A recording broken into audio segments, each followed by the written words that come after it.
ayaq məsafəsi yanılmasın bir yarım metrə qədər məsafə var burada. Bagajı görəndə ümumiyyətlə şok olacaqsınız ki, ən böyük sumkadan 4 dənə, biri bura, biri bunun yanına, biri bura, biri bunun yanına, bu ekstra large sumkadır. Dostlar, mən sizə demişdim bu avtomobil həddindən artıq böyükdür. İndi istəyirəm ki, bu avtomobilin ölçülərin real mən oturanda nə cür görsənir sizə göstərim. İlk öncə sürücünün oturacağı, baxın, əllərim rahatdır. Sirenkanı arxaya çox çəkə bilərəm, amma çəkmirəm çünki əllərim son həddədir rola çatmaqdan ötürü və mən 1.76 boyunda və 94 kiloyum.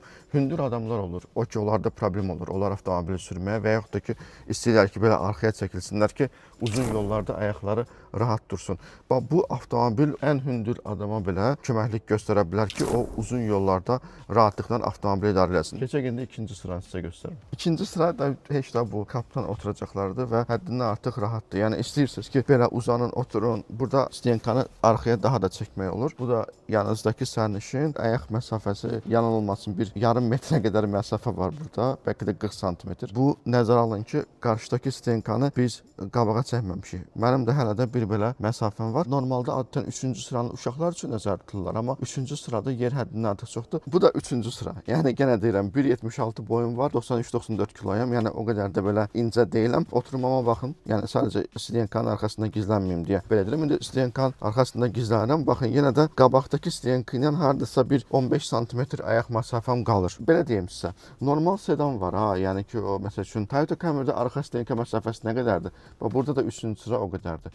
İndi hara keçək? Əsas məsələ baqaja. Hazırlaşırıq, gedirik səyahətə. Var small, yəni balaca, var medium, yəni orta, var large ya da big.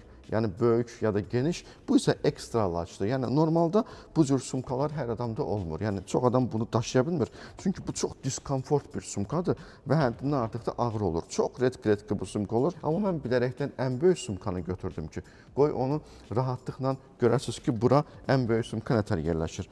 Birincisi hündürlük məsafəsi. Bu bir çox maşında bu yoxdur. Bax, bu hündürlük məsafəsi yoxdur. Bunu bura yerləşdirirəm. İndi baxın. Ən böyük sumkadan 4 dənə, biri bura, biri bunun yanına, biri bura, biri bunun yanına, bu ekstra large sumkadır.